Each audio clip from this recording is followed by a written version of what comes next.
朋友们，问你一个问题，你觉得你的人生境遇是你创造的吗？我们都知道，创造呢不仅仅局限在艺术家、发明家这些角色身上，我们每一个人其实都是自己生命里的创造大师。我们每一个人生命里的每时每刻都在创造。换句话来讲，你当下的人生现实皆是你自己创造而来，没有偶然，全部是必然。之所以强调没有偶然，全部是必然，是因为很多人都认同自己创造的自己的人生这样一句话，但是呢，又都认为在自己的人生经历里有很多不可抗力，有很多偶然，很多不可预期的事件，比如说一些机遇，一些灾难，这些是不以个人意志为转移的，是这些客观环境再加上我的主观选择，创造了我当下的人生境遇。也就是说，大多数人都认为自己的人生是偶然，是一些不可抗力，再加上自己的主观选择所造就。但是我却强调没有偶然，全部是必然。这个必然包括了一切，比如外在你所认为的环境，也就是不可抗力和那些偶然，还包括你自己的选择等等，全部都包含在里面。可能有很多人不太能理解，没有关系。其实当你真正的去思考你的人生现实从何而来，这个真相呢，你自己就可以破解。我们的人生现实是如何产生的？更准确的来说，是个体的现实人生。现实人生是观察者观察到的投影，每一个观察者在自己的观察角度下，观察到了对应的影像。就以人为例，人在自己的角度下，观察到了我们所观察到的万千世界，观察到了对应的影像。这个影像在人的角度被定义为现实人生。不论是人也好，还是花鸟鱼虫，甚至是一粒微尘，一切有情无情众生都可以被称为观察者。每一个观察者都是无限，是本源，是道的表达。就从我们自己来看，对于观察角度，比如说我们对于时间空间的感知和定义，它属于观察角度。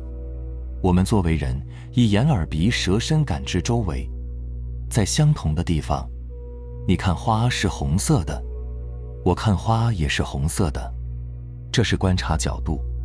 而每一个个体，你对于自己人生的定义、分别、评判等等，比如说你认为挣钱很难，我认为挣钱很容易；你认为胖了好看，我认为瘦了好看，这还是观察角度。就好比一根棱镜，无限的光透过棱镜折射出对应的颜色、对应的影像，这个棱镜本身的折射率就是观察角度。而棱镜上的尘垢和斑点，它也会有对应的投影。这就好像上面我们所说的对于影像世界的评判，你的信念，你的认知，这些斑点尘垢也是观察角度。我为什么用斑点、用尘垢来比喻呢？其实每一个观察者本身要经验的人生境遇应该是非常干净的，非常清明的、自在的、顺遂的，这是本来的状态。但是呢，因为无明，因为内心的尘垢，因为信念的捆绑，于是经历的人生就是信念尘垢投射出来的人生境遇。听到这呢，可能有些人就会说了，那人生改命岂不是很简单？把尘垢擦除，信念改变不就可以了吗？没错，确实很简单。但是呢，悟者自悟，迷者自迷。人生现实是观察角度的投影。有些人呢，会通过比如说调整观察者角度，把匮乏调整为丰盛，把低频调整为高频，那人生境遇是不是就能改变了呢？道理也对，但是真正做的时候又会陷入新的迷宫里面。我们首先来看一看，这个斑点尘垢它到底是什么？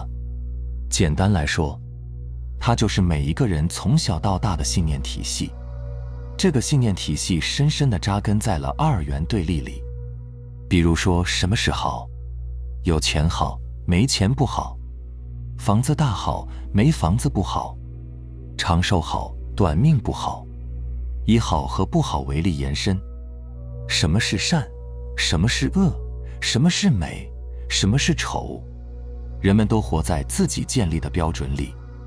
所以《道德经》里有一段话说：有无相生，难易相成，长短相形，高下相倾，音声相和，前后相随。它们都是对立产生的，这些对立是相互依存的，不可能只要好不要不好。只要你聚焦在好的上面，那么不好也应运而生。就比如说，你想要更多的钱，你越想要更多的钱，底层代表着你越恐惧没钱；你越想要吸引和显化什么，底层其实代表你越在恐惧对应的东西。你越想要有，其实你越恐惧无；你越想要成功，其实你是在相同程度的恐惧失败。大家可以自己去观察一下自己。市面上有很多书呢，讲吸引力的显化、下订单等等。这些书中描述的东西或者规则是存在的，但是当你买到这本书、看这本书、运用这本书给你的方法的时候，其实你都是在基于分离、基于分别、基于对立去吸引、去创造、去显化。书中描绘的道理规则存在，但是你用的时候呢，却无法生效。问题出在哪里了呢？问题出在了你困在了你自己的分离、对立、矛盾的观察角度里。观察者角度的对立、矛盾、分离，必然造就影像世界的对立、矛盾。无论外表看着多么光鲜，内部的矛盾分离必然造就它在将来的某一天分崩离析。这也是人生无常的根本原因。我把这个观察角度再说简单一些，它其实是你意识中、思想中的矛盾、分别、选择、对立。只要你在分别对立中，佛家讲分别心，只要你在分别中，你不可能只要一边，不要它的对立面，因为它们是相应相对产生的。讲到这里呢，有一点需要注意，就是很多人都没有弄明白，世界万事万物，千差万别，怎么会没有分别呢？如果没有分别，世界不是乱套了吗？就算吃药还得讲究对症呢，难不成随便吃吗？其实所有上面我们所讲的分别呢，都是说的我们的分别心。举个例子，每个人心里都有一面光明无染的镜子，这面镜子的特性就是不着一物，光明无染。万事万物在镜子前都是黑白分明，美丑自现，因为镜子只是光明无染，如实映照，来了就照，照完就走，物各复物，来去自如。什么时候开始不一样了呢？就是分别心升起的时候。比如镜子前出现一个女人，镜子应物而照，是什么显什么。镜子照到女人只是如实映照，没有任何评判，到此就过了。分别心一介入，麻烦就来了，就会开始分析，这个人长相在我的审美上啊，有没有机会结识一下。再比如镜子面前出现一个人开着豪车，分别心介入后又开始了，为什么我就买不起豪车呢？我都这么努力了，他的钱肯定来路不正，不知道有什么好拽的。这就是分别心作祟。你过往几十年的人生呢，可以说都是这种分离对立的信念创造的。比如说我的婚姻，我的事业，我的财富，我的家庭，我的子女，我的名字，我的背景，我的经历，我的三观，还有我是谁，我有什么，我能够怎么样等等一切，就是这些分离对立的信念构筑了你的自我。当我说无信念的时候，当我对你说无所求、无所执着的时候，你要面对的核心其实就是你的自我。是你的我执。比如我们经常会生气对他人喜欢或讨厌的念头，也常有会拿自己和别人相比较等等，这就是一种强烈的分别心，也就是二元对立。在这种巨大的对立中，我们会把我与外部世界分得清清楚楚。那我们要怎么办呢？答案其实很简单，那就是移除尘垢，无所执着。佛家有一句话叫因无所住而生其心。怎样才能无所住？就是做到无我啊。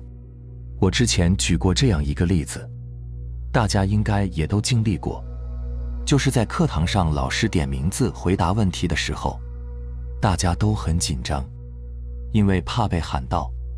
可是等老师喊出了名字，其他人的紧张感立马就消除了，因为在点名这个事件中有个参与者，那就是我。但是点名结束，除了那个被点到名的同学，其他人立马就不紧张了，因为其他人身上这个参与者的角色不存在了，就在那一瞬间完全消失了。这个参与者角色一消失，你立马就感到轻松了不少，这也可以理解为相对自在的感觉。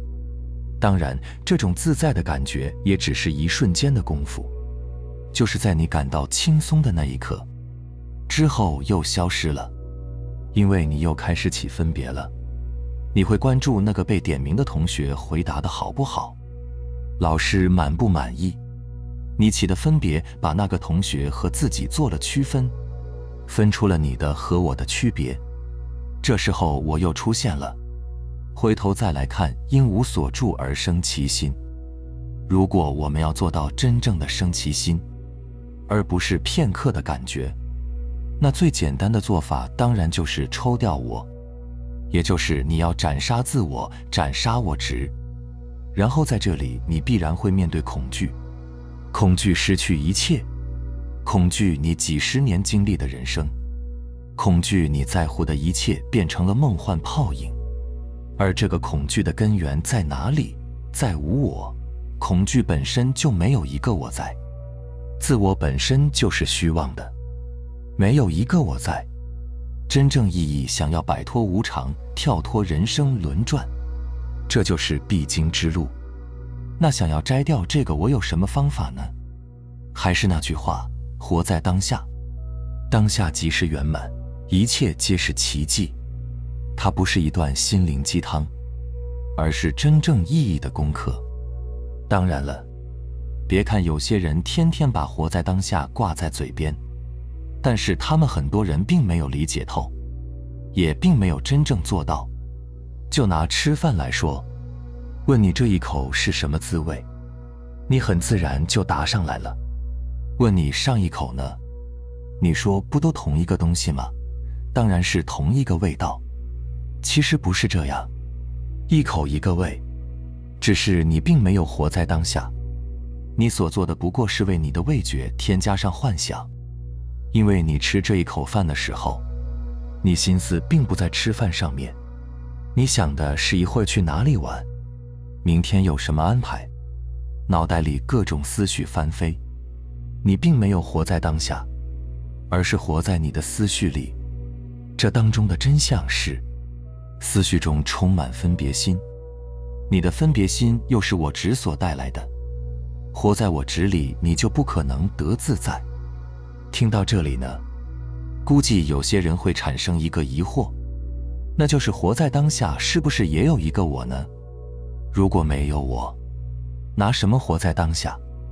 如果不是我在活，那活在当下的又是谁呢？如果你把我当成了色身，也就是这副身体，身体当然处在当下，但是这时候问你，刚才你的身体在呼吸，这个呼吸的感觉是怎么样的？你是不是并不能回忆得起来？因为你刚才并不在，而是被这个我带到其他地方去了。活在当下，就是将这个我带偏的觉知呢，从过去、现在和未来的虚妄想象中重新抓回来。就好比说你带着你家的狗去散步，但是他东跑跑西窜窜，总之就不跟你同一步调，而你也不得不被他的活动轨迹吸引，主动权全交了出去。而活在当下就是把狗抱到怀里来，然后专心欣赏眼前的风景。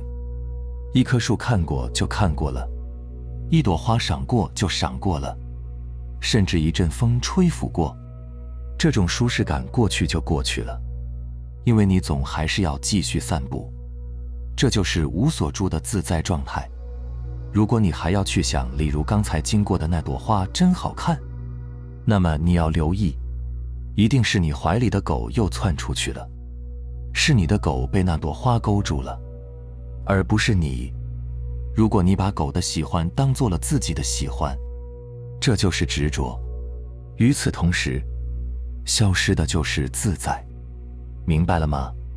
好了，非常感谢你能看到这里，希望能对你有所触动和启发。我们下期再见。